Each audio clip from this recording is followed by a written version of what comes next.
제가 군 생활을 철원에 있는 백골부대라고 하는 곳에서 했습니다.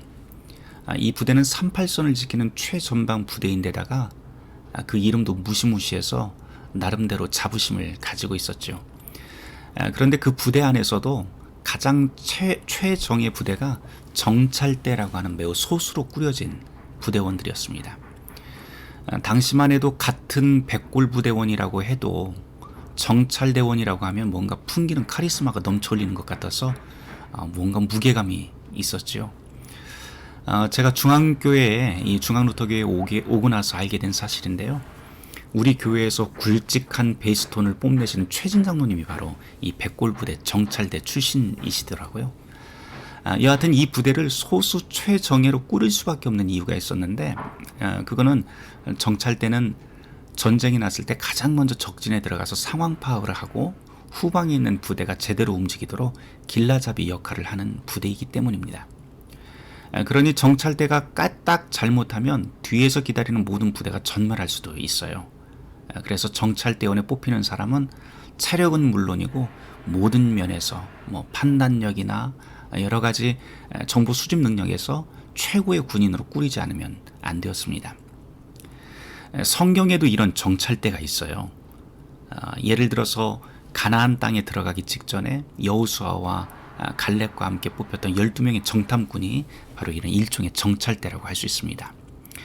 그런데 이런 정탐꾼 말고도 성경에 나오는 파수꾼이라고 하는 말도 사실은 이 정찰대와 비슷한 말이라고 할 수 있습니다.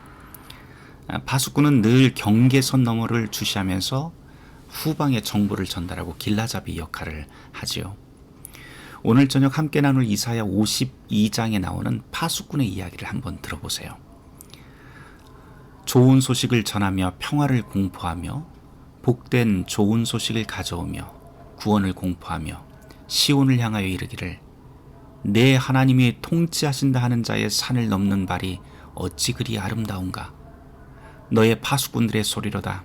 그들이 소리 높여 일제히 노래하니 이는 여호와께서 시온으로 돌아오실 때에 그들의 눈이 마주 보리로다. 아멘. 방금 여러분에게 읽어드린 이 이사야의 말씀에서 파수꾼은 하나님의 복음을 전하는 사람을 일컫습니다.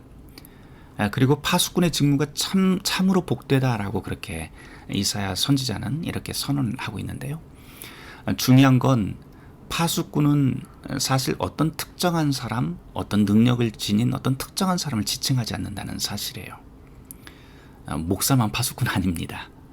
세례받은 사람이면 누구나 다 하나님의 복된 파수꾼이라고 하는 사실을 잊지 않았으면 좋겠어요. 이와 더불어서 오늘 이 이사야의 말씀 말미에 보면 당신의 복음을 전하는 모든 사람들을 주님께서 마주하겠다라고 하는 약속도 붙어 있다고 하는 사실도 우리가 꼭 기억하길 바랍니다.